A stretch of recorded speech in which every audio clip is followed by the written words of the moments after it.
Với tuổi chơi game cũng đã hơn 15 năm, Mi Game tự tin rằng mình đã có một tuổi thơ dữ dội trong thế giới game. Từ những năm tháng chơi điện tử băng với Contra, Mario, đến sau này lên PC với Half-Life, Counter-Strike, những dòng game mà Mi Game tôi hay chơi nhất chính là game chiến thuật. Thời đó, 4 tựa game chiến thuật phổ biến nhất ở Việt Nam là StarCraft, Warcraft, Red Alert và đế chế Age of Empires, với hàng triệu con tim hướng về từng trận đấu. Tuy nhiên, thay vì chơi đế chế như đại đa số mọi người, thì Mi Game tôi lại bị cuốn hút bởi tựa game báo động đỏ Red Alert. Red Alert chính là nguồn cảm hứng cho đam mê về lịch sử, quân sự của Mi Game tôi sau này. Kiểu vừa mới bật game lên là đã nghe được bản nhạc nền chất lòi như thế này thì làm sao mà không cuốn được ạ? Dạo gần đây, sau khi nghe tin EA sắp phát hành lại phần Red Alert đầu tiên với đồ họa 4K, Mi Game tự nhiên hứng lên và lục lại tựa game này và phát hiện ra bản game mình chơi ngày xưa đã bị lược bỏ khá nhiều nội dung để giảm dung lượng. Series Red Alert hóa ra lại có một cốt truyện rất hay và thú vị về cuộc chiến tranh giữa hai phe Liên Xô và đồng minh. Và đó cũng là nội dung của video ngày hôm nay. Mi Game sẽ tóm tắt cốt truyện cũng như phân tích những yếu tố lịch sử, chính trị của báo động đỏ. Lưu ý, vì đây là game của Mỹ làm nên sẽ có rất nhiều pha cà khịa, xuyên tạc về Liên Xô. Nên là anh em hãy chuẩn bị tinh thần trước nha. Vào video thôi nào.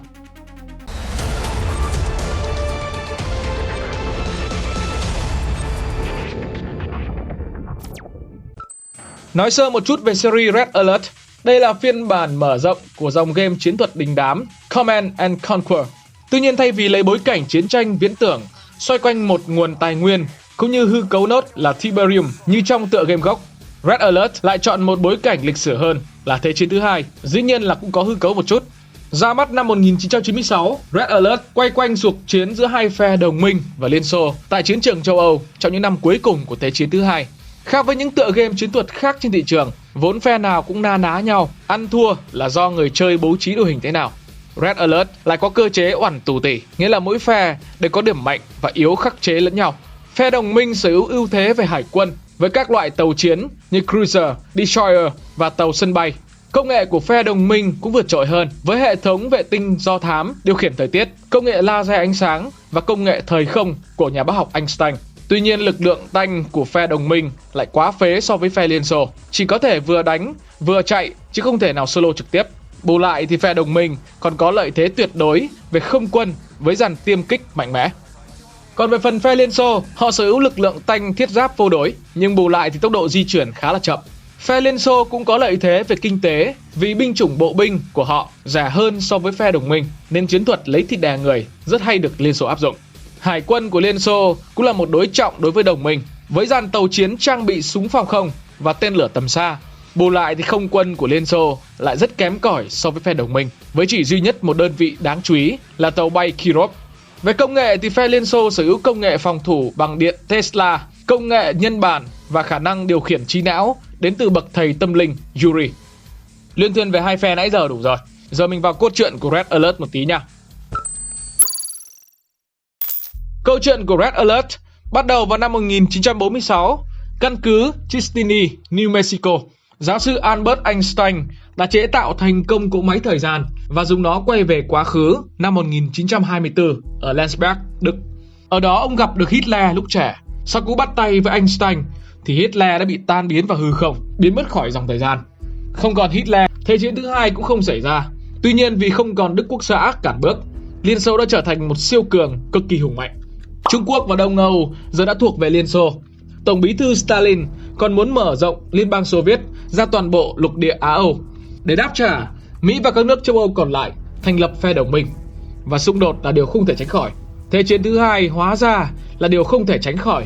Chỉ là lần này nó là cuộc chiến giữa hai phe Liên Xô và đồng minh. Trước sức mạnh vượt trội của phe Liên Xô, tình hình càng lúc càng khó khăn cho phe đồng minh. Để lật ngược tình thế, phe đồng minh nhất định phải có sự trợ giúp đến từ giáo sư Albert Einstein. Tuy nhiên, ông lại bị phe Liên Xô giam cầm tại một căn cứ được bảo vệ vô cùng gắt gao. Chiến dịch giải cứu Einstein đang chóng được triển khai. Thành công chỉ trong gang tấc, phe đồng minh giờ đã có lợi thế về công nghệ với những phát minh của Einstein. Phe Liên Xô đáp trả bằng cách cắt đường tiếp tế của phe đồng minh tại một hẻm núi chiến lược. Nếu muốn tiếp tục cuộc chiến, phe đồng minh bằng mọi giá phải giành lại hẻm núi này. Dù lấy lại được quyền kiểm soát hẻm núi, nhưng phản công lúc này là điều bất khả thi. Dù vậy thì mọi thứ vẫn còn nằm trong tầm tay của phe đồng minh. Để cản bước tiến của binh đoàn thiết giáp Liên Xô khét tiếng, phe đồng minh đã chọn cách đánh sập nhiều cây cầu then chốt. Điều này buộc binh đoàn thiết giáp Liên Xô phải đi đường vòng, tạo cơ hội cho phe đồng minh chuẩn bị một cuộc phục kích. Quân đoàn thiết giáp Liên Xô buộc phải băng qua hẻm núi do phe đồng minh kiểm soát. Kể từ khi bắt đầu Thế chiến thứ hai, thì đây là lần đầu tiên quân đồng minh nắm thế chủ động trong tay. Quân thiết giáp bị quét sạch, khiến ban chỉ huy Liên Xô một phen giật mình. Lúc này thì lực lượng tình báo của phe đồng minh phát hiện quân Liên Xô đang phát triển một loại vũ khí bí mật mang tên là bức rèm sắt. Giáo sư Einstein tin rằng bức rèm sắt sẽ tạo ra một trường bảo vệ không thể xuyên thủng, khiến đội quân Liên Xô trở nên bất khả xâm phạm. Để ngăn cản Liên Xô phát triển loại vũ khí này, phe đồng minh điều quân đến Hy Lạp và tấn công cơ sở nghiên cứu của Liên Xô đang được đặt ở đây. Cùng lúc đó thì giáo sư Einstein cũng phát triển cho phe đồng minh một siêu vũ khí riêng, cỗ máy thời không. Phe Liên Xô cũng phát hiện ra điều này và cho quân tấn công trung tâm nghiên cứu tại Áo của phe đồng minh. May mắn thay thì phe đồng minh đã kịp thời có mặt để bảo vệ khu nghiên cứu. Bức rèm sắt của Liên Xô thì ngưng trệ, còn cỗ máy thời không thì đang bước vào những bước thử nghiệm cuối cùng. Cục diện bắt đầu xoay chiều với phe đồng minh. Bị đẩy vào đường cùng, Stalin quyết định triển khai tên lửa hạt nhân vào các thành phố lớn ở châu Âu như Paris, Berlin và London. Quân đồng minh buộc phải triển quân đến căn cứ hạt nhân của Liên Xô đặt tại dãy núi Uran. Cuộc đột kích thành công, nhưng quả tên lửa hạt nhân bị vô hiệu hóa và châu Âu vẫn còn đứng vững. Hiểm họa hạt nhân không còn, châu Âu đồng loạt vùng dậy khởi nghĩa và quân đồng minh quyết định đánh thẳng vào Liên Xô. Lần đầu tiên trong cuộc chiến, Liên Xô phải co cụm phòng thủ trên chính đất nước của mình. Cỗ máy thời không đi vào hoạt động, quân đồng minh giờ được trang bị khả năng dịch chuyển tức thời. Quân đồng minh huy động toàn bộ lực lượng và dịch chuyển thẳng vào thủ đô Moscow. Stalin bị chôn vùi trong đống đổ nát và thiệt mạng, khép lại cuộc chiến tranh thế giới lần 2. Dù vậy thì phe đồng minh đã để tên Yuri và đội quân tâm linh của hắn trốn thoát. Đây cũng chính là tác nhân khiến phe Liên Xô phục hồi dẫn đến cuộc chiến tranh thế giới lần 3 trong Red Alert 2.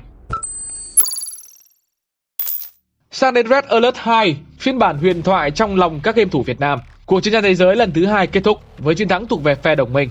Tuy nhiên thì phe Liên Xô vẫn luôn nung nấu ngày phục thù, giành lại quyền bá chủ thế giới từ phe đồng minh. Sang phần này thì đồ họa trong game cũng đẹp hơn, mấy đoạn phim cũng nét hơn, nên anh em yên tâm không phải xem mấy cục vuông vuông đánh nhau nữa nha. Là kẻ chiến thắng trong Thế chiến thứ 2, phe đồng minh áp đặt lên lệnh trừng phạt lên Liên Xô như cấm vận quân sự và đưa gã tay sai bù nhìn Romanov lên làm tổng bí thư. Bằng mặt nhưng không bằng lòng, Romanov bí mật cho phát triển các công nghệ vũ khí mới với tham vọng đưa Liên Xô trở lại thời kỳ vinh quang. Lấy cớ sang ổn định tình hình tại Mexico, Liên Xô điều Hồng quân tới đây mà phe đồng minh vẫn không một chút nghi ngờ. Đây chính là kế hoạch che mắt nhằm tấn công bất ngờ vào nước Mỹ. Vào một ngày đẹp trời thì tàu bay Kirov bay dập bầu trời hai bờ nước Mỹ. Lực lượng hải quân Liên Xô cũng tham gia với hàng loạt tàu tên lửa nhắm vào bờ đông nước Mỹ. Kho vũ khí hạt nhân của Mỹ bị vô hiệu hóa hoàn toàn bởi nhà tâm linh Yuri. Lão ta khiến các nhân viên ở đây kích nổ bom hạt nhân ngay khi chúng còn ở trong hầm. Không còn gì để phòng thủ, nước Mỹ hứng chịu một cuộc tấn công toàn diện từ Liên Xô. Dù vậy, do phe Liên Xô phải tiến hành cuộc tấn công trong thời gian ngắn, nên ở một số nơi, lực lượng quân Liên Xô được trang bị rất sơ sài. Thế nên quân đội Mỹ nhanh chóng giành lại quyền kiểm soát thành phố New York từ tay Liên Xô. Quân đội Mỹ sau đó giải phóng thành công Học viện Không quân Colorado và ngăn chặn được bước tiến của quân đội Liên Xô ở khu vực Trung Tây Hoa Kỳ. Sau đó thì họ phát hiện ra quân Liên Xô đã cho đặt một trạm phát sóng tâm linh ở thủ đô Washington DC với khả năng điều khiển trí não của toàn bộ người dân trong thành phố. Tổng thống Mỹ và ban tham mưu đều đã bị kiểm soát, nhưng trước khi họ kịp cho lệnh đầu hàng và toàn bộ nước Mỹ cho Liên Xô, quân đội Mỹ đã kịp thời phá hủy trạm phát sóng và di tản các VIP ra khỏi thủ đô. Vì thủ đô còn nằm trong tay của phe Liên Xô, ban tham mưu và tổng thống Mỹ phải sang lánh nạn ở Canada. Cùng lúc này thì quân đội Mỹ nhận được tin Liên Xô đã cho lắp thêm một trạm phát sóng nữa ở Chicago. Tuy thay vì chỉ điều khiển trí não một thành phố như lần trước, trạm phát sóng này có thể điều khiển toàn bộ nước Mỹ. Quân đội Mỹ nhanh chóng triển khai quân đến Chicago, giải phóng thành phố và phá hủy trạm phát sóng. Tuy nhiên để trả thù cho kế hoạch bị quân Mỹ triệt phá, tướng Vladimir của Liên Xô cho kích nổ quả bom nguyên tử, thổi bay thành phố Chicago. Vụ nổ bom nguyên tử là hồi chuông cảnh tỉnh cho các đồng minh của Mỹ ở châu Âu như là Pháp, Đức và Anh. Các nước này đã sẵn sàng cho quân hỗ trợ Mỹ, nhưng trước hết, Mỹ phải cho người tiêu diệt dàn tên lửa hạt nhân đang nhắm thẳng vào châu Âu, được Liên Xô đặt ở biên giới Ba Lan, Đức cái đã. Chiến dịch thành công và giờ Mỹ đã có thêm quân hỗ trợ từ châu Âu. Với lực lượng được bổ sung, phe đồng minh quyết tâm giành lại Washington DC và bảo vệ được lầu Năm Góc. Chiếm lại được thủ đô, phe đồng minh bắt đầu lên kế hoạch quét sạch quân Liên Xô khỏi nước Mỹ. Lần lượt Hawaii và Missouri được giải phóng. Lúc này thì giáo sư Einstein vẫn đang nghiên cứu và hoàn thiện cỗ máy thời không. Quân Liên Xô cử quân tới tấn công phòng thí nghiệm của ông tại rừng Dan, nước Đức. Nhờ sự trợ giúp của Mỹ và quân đội đồng minh, cỗ máy thời không được bảo vệ an toàn và sẵn sàng cho một pha lật kèo nữa. Theo lời giáo sư Einstein, vị trí tốt nhất để đặt cỗ máy này là một hòn đảo nhỏ ở Florida. Tuy nhiên, trước khi có thể lắp đặt cỗ máy thời không, quân đội Mỹ phải tiêu diệt được dàn tên lửa hạt nhân đang được đặt ở Cuba, vốn có thể bắn thẳng vào Florida bất cứ lúc nào. Sau khi dàn tên lửa ở Cuba đã được giải quyết, quân Mỹ khởi động cỗ máy thời không và di chuyển đến thủ đô Moscow. Đối đầu với họ là lực lượng tinh nhuệ nhất của Liên Xô, Hắc quân. Và sau một trận chiến đầy căng thẳng, phòng tuyến cuối cùng của Moscow đã bị xuyên thủng. Lực lượng biệt kích tiến thẳng vào điện Kremlin, bắt sống Tổng bí thư Romanov. Cuộc chiến tranh thế giới lần 3 khép lại với chiến thắng một lần nữa thuộc về phe đồng minh, còn phe Liên Xô lại tiếp tục thất bại đối mặt lần 2. Tuy nhiên, câu chuyện của Red Alert 2 vẫn chưa thể khép lại được, bởi trùm tâm linh Yuri vẫn còn đang lẩn trốn. Chưa kịp tìm ra tung tích Yuri thì hắn ta đã tự xuất hiện, thông báo rằng hắn đã cho xây dựng một hệ thống phát sóng đặt ở khắp nơi trên thế giới, đủ để biến toàn bộ thế giới trở thành nô lệ của hắn. Trong lúc quân đội Mỹ chỉ vừa kịp làm gián đoạn một trạm phát sóng đặt ở đảo Alcatraz, Yuri khởi động 2 trạm phát sóng kia, biến gần như toàn bộ thế giới thành nô lệ của hắn. Trong lúc quân đội của Yuri tiến vào Alcatraz để khởi động lại trạm phát sóng, giáo sư Einstein khởi động lại cỗ máy thời gian, quay về lúc trạm phát sóng còn đang xây dựng để phá hủy trước khi nó kịp hoàn thành.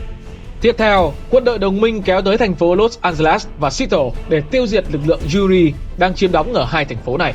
Nhưng không may, giáo sư Einstein đã bị Yuri bắt giữ và đưa ông đến một căn cứ bí mật ở Ai Cập. Trước khi kịp thao túng được Einstein, quân đội đồng minh xuất hiện và giải cứu thành công vị giáo sư, đồng thời quét sạch luôn căn cứ Ai Cập của Yuri. Quân Yuri tiếp tục chịu tổn thất khi nhà máy nhân bản của hắn ở Sydney đã bị quân đồng minh tấn công. Trước hiểm họa từ Yuri, đồng minh và Liên Xô quyết định ký hiệp ước hòa bình, cùng nhau phối hợp để tiêu diệt quân đoàn của Yuri. Buổi ký kết đã được diễn ra tại tòa nhà Quốc hội London và dĩ nhiên Yuri tìm mọi cách để ngăn chặn điều này. Rất may lực lượng quân đồng minh ở London đã kịp cố thủ và nhờ có thêm sự trợ giúp từ quân đội Liên Xô, họ đã đẩy lùi được quân đoàn của Yuri.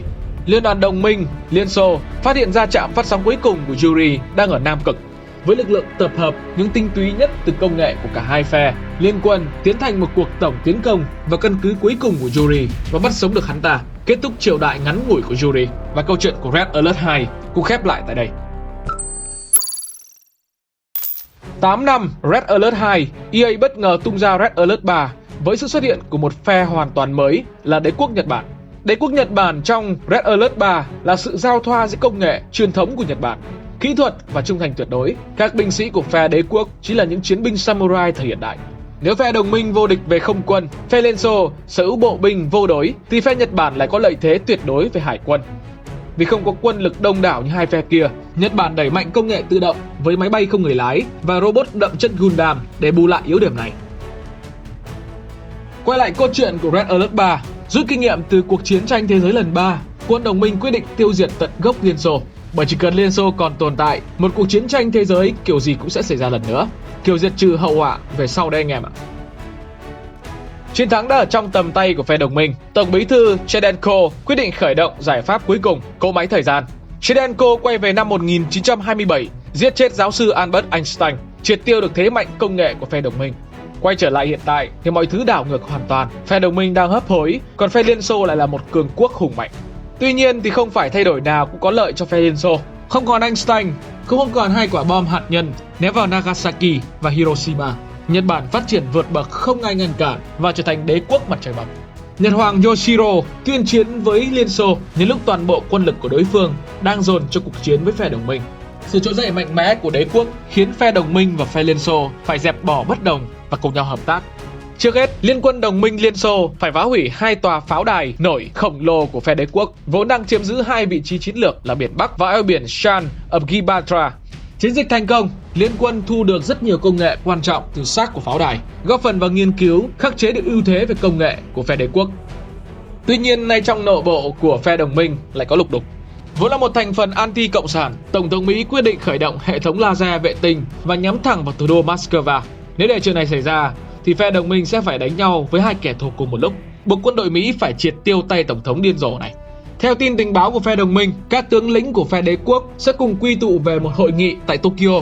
Điều này có nghĩa rằng một cuộc tấn công vào Tokyo sẽ khiến cơ quan đầu não của đế quốc tê liệt hoàn toàn. Nhưng khi chiến dịch bắt đầu thì phe Liên Xô lại biến mất tăm, bỏ mặc phe đồng minh giữa vòng vây của đế quốc. Tuy nhiên chiến dịch vẫn thắng lợi, Tokyo bị san bằng, khiến đế quốc mặt trời mọc phải tuyên bố đầu hàng. Bị phản bội trong chiến dịch Tokyo, liên quân đồng minh và Liên Xô tan rã. Vệ tinh đồng minh phát hiện ra phe Liên Xô đang hội quân ở Cuba. Khi tới nơi thì quân đồng minh phát hiện ra một hạm đội tàu bay Kirov đang được trang bị bom hạng nặng chuẩn bị tiến vào nước Mỹ và nhanh chóng ngăn chặn âm mưu này.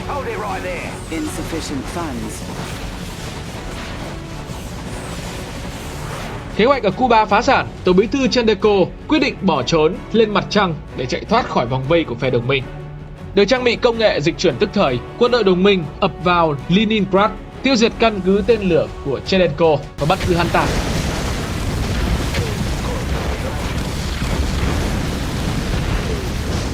Giờ đây thì toàn bộ lãnh thổ của Liên Xô đang bị phe đồng minh chiếm đóng, còn mối nguy họa từ phe đế chế cũng không còn nữa. Câu chuyện của Red Alert 3 được tiếp tục trong bản mở rộng Uprising.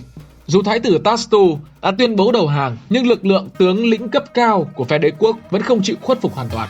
3 vị shotgun Shino Nagama, Kenji Tenzai và Takara Sato huy động lực lượng quân đội trung thành, quyết tâm đẩy phe đồng minh ra khỏi lãnh thổ Nhật Bản. Nhờ thông tin từ Thái tử Tatsu, tung tích của Shinzo xác định ở tỉnh Shiniga và phe đồng minh nhanh chóng cho quân tới bắt giữ Shinzo, đồng thời thu giữ luôn hệ thống vũ khí băng của hắn ta. Shogun tiếp tục theo phe đồng minh, cần giải quyết là Kenji Tenzai.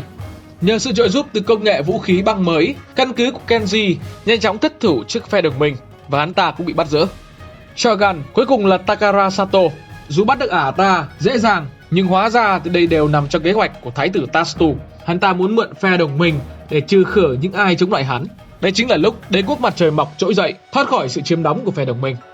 Dù huy động vũ khí mạnh nhất của phe đế quốc là Giga Fortress, nhưng Thái tử Tatsu vẫn bị quân đội đồng minh đánh bại. Tatsu bỏ trốn khỏi chiến trường, bàng hoàng trước thất bại của hắn ta. Và câu chuyện của Red Alert 3 cũng khép lại tại đây. Anh em chắc cũng đang thắc mắc là phe nào cũng có phần chơi chiến dịch riêng, phe nào cuối cùng cũng thắng, mà sao Mi-game chỉ kể về cốt truyện của phe đồng minh không vậy? Đúng là mỗi phe đều thắng trong phần chơi chiến dịch riêng của từng phe, nhưng chỉ có chiến dịch của phe đồng minh là được nhà phát triển công nhận chính thống thôi.